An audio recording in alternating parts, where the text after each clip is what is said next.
khabar Malaysia? Anda bersama saya dalam rancangan edisi khas. Dalam edisi khas kali ini, kita akan mengupas dan mempertontonkan isu-isu yang sememangnya hangat diperkatakan di luar sana. Bukan lagi aneh maupun pelik jika kita membahaskan isu rasuah dalam negara yang sememangnya menjadi jenayah tanpa kita sedari. Sikap manusia yang sanggup melakukan apa sahaja demi kemewahan dan kekayaan telah membutakan mata dan hati manusia mengenai kebenaran. Selamat pagi Encik Nandarul. Oh ya, selamat pagi Encik Adam. Encik Adam. Saya bapa kepada Aiman telah dikabarkan bahawa kediaman persyaratan iaitu kerajaan Encik telah dimasuki oleh perubah pada malam semalam yang telah kehilangan aset sehingga RM20,000. Oh, Bapak Aiman ke? Dah. Rumah kena masuk pompak semalam. Aduh, banyak agak hilang. Apa boleh buat? Jika ibu dan rasa amat bersempati dengan nasib Encik sekeluarga, tetapi Encik jangan bersedih kerana saya boleh bergantikan kesedihan Encik dengan kegembiraan yang serta-merta. Kegembiraan yang serta-merta? Ui, okey tak? Tetapi terdapat beberapa syaratnya. Ada syarat untuk dapatkan kegembiraan serta-merta? Okey lah, saya on lah. Saya nak duit je, tolong lah. Kesian saya. Apa-apa syarat pun saya sanggup. Adakah Encik berminat untuk mendengarnya?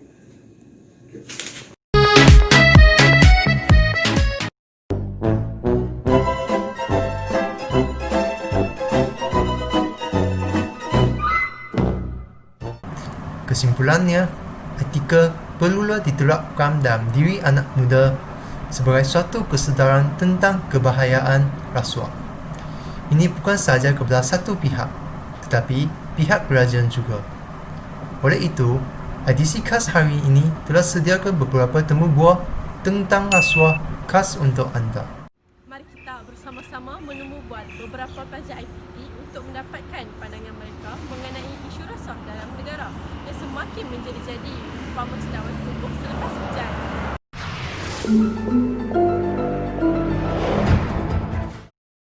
Apakah pendapat anda mengenai isu rasuah dalam negara? Pada pendapat saya amat membantah gejala rasuah. Hal ini kerana dia akan mengurangkan keyakinan orang ramai terhadap pemimpin dan golongan jeli pandai. Juga yang kita bagi telah disalahguna. Dia tidak digunakan untuk membangunkan negara atau. Pada pendapat saya, isu rasuah semakin berleluasa di negara kita, kira dalam sektor awam ataupun sektor swasta. Hal ini berlaku kerana masyarakat kita tidak mempunyai kesedaran yang tinggi untuk melaporkan kes rasuah. Kerajaan harus melakukan inisiatif untuk mendidik masyarakat mengenai implikasi negatif isu rasuah. Nampaknya ramai pelajar yang cakna akan isu rasuah yang menjadi pemusnah negara dalam diam dari segi ekonomi, politik dan sosial yang hanya berpunca dari sikap egosentris sesetengah pihak. Minat sungguh pelakon syarikat, kaca tampan manis berbicara. Rasuah bukan satu pilihan. Bijak bertindak, aman sejahtera.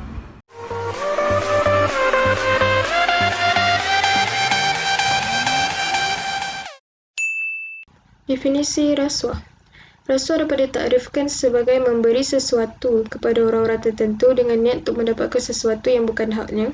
Ia dapat juga ditakrifkan sebagai penerimaan atau pemberian suapan sebagai upah atau dorongan untuk seseorang individu melakukan atau tidak melakukan sesuatu perbuatan yang berkaitan dengan tugas rasmi. Menurut Suruhanjaya Pencegahan Rasuah Malaysia, terdapat 4 kesalahan rasuah yang utama, iaitu meminta atau menerima rasuah, menyalahguna jawatan atau kedudukan, menawar atau memberi rasuah, dan membuat tuntutan palsu.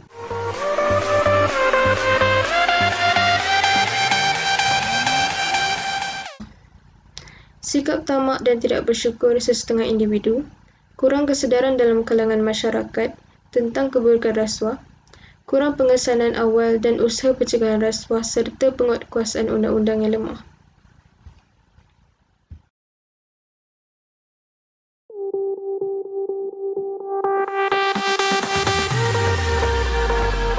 kajian yang dibuat di Malaysia menunjukkan bahawa peningkatan rasuah sebanyak 1% akan mengakibatkan KDNK negara berkurang sebanyak 1.61%.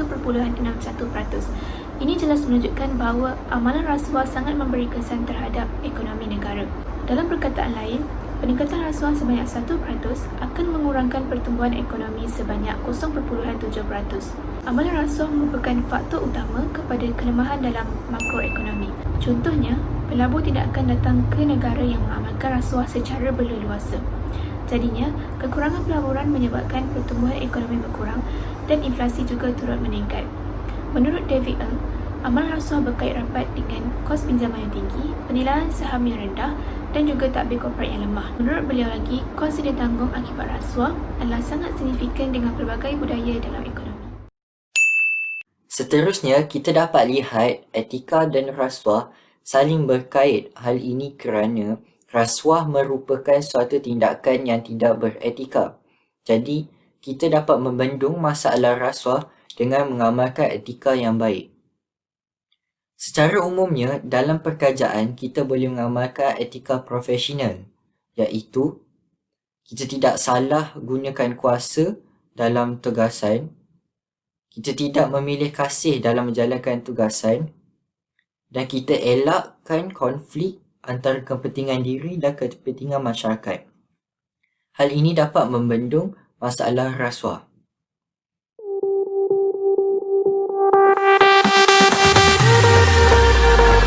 Seterusnya, kita akan lihat pula pandangan teori yang berbeza terhadap rasuah. Pertama sekali, rasuah dalam Islam. Konsep etika dalam Islam berpaksikan kita adalah hamba kepada Allah.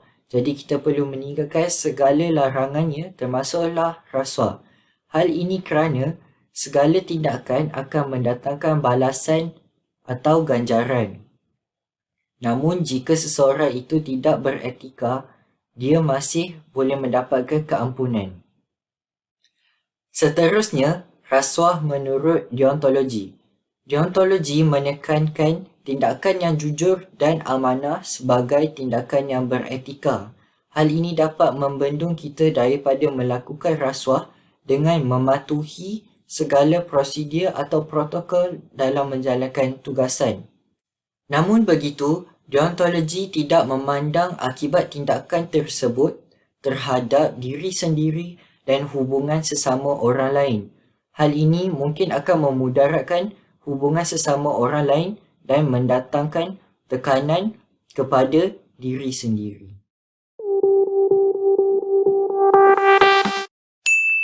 Seterusnya, saya nak sambung dengan teori hak asasi. Berdasarkan teori ini, setiap insan memerlukan kebebasan dan kedamaian untuk dirinya sendiri. Dalam bidang pekerjaan, seseorang itu dia perlu pertimbangkan hak orang lain dalam melaksanakan tugasannya. Ini adalah kerana konflik boleh terjadi apabila seseorang itu bertembung dengan kepentingan hak orang lain, sedangkan dia tetap dengan matlamat utilitariannya iaitu kebaikan secara umumnya kepada masyarakat. Hak kita adalah terbatas tanpa memudaratkan orang lain. Apa perkaitannya dengan amalan rasuah? Jika mengamalkan teori ini, tanpa mengamalkan teori kesederhanaan yang ditekankan dalam kesemua agama, seseorang ahli perniagaan misalnya, dia akan melebarkan perniagaannya tanpa memikirkan adakah ia boleh memberi tekanan kepada orang lain. Teori-teori etika yang dikemukakan perlu diamalkan, tetapi pada masa yang sama, seseorang itu dia perlu berfikir secara berhemah sama ada ia wajar atau tidak. Keberkesanan prinsip etika bergantung kepada disiplin dan kekuatan individu dalam mengekang perbuatan yang tidak membara, seperti rasuah. Bagi penganut agama Islam, contohnya, teori yang terbaik sudahlah tentu teori yang berlandaskan Al-Quran. Sebagai penutup video, amalan rasuah ialah amalan yang tidak memoral dan jika tidak dibendung, ia akan mengakibatkan banyak masalah sosial kerana undang-undang tidak dipatuhi sepenuhnya. Amalan ini turut akan mewujudkan pemerintahan yang lemah kerana setiap kali jika rasuah berlaku, maka pemerintah akan kehilangan hasil ataupun terkeluar daripada tindakan yang sepatutnya. Keadaan negara yang amalan rasuahnya berleluasa akan merosok kedudukan ekonominya. Begitu juga dengan persepsi negara luar terhadap negara ini. berikutan seriusnya usaha menangani gejala ini, rakyat berharap tidak sesiapa pun yang boleh terlepas daripada tindakan undang-undang. Sebagai pejabat awam, mahupun sesiapa sahaja perlulah mengamalkan disiplin dan peraturan dalam profesionnya. Etika kerja profesional merupakan garis panduan kepada bekerja profesional menjalankan tugasannya secara amanah, betul dan mengikut peraturan-peraturan yang ditetapkan.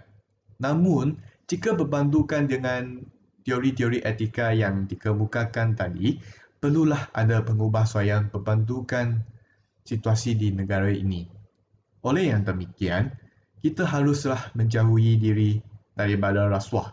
Pihak kerajaan perlu memberikan penekanan terhadap penguatkuasa jenayah ini. Pastikan tiada siapa yang dapat terlepas daripada hukuman kerana merasuah. Sekian, terima kasih. I guess I'm just a playdate to you.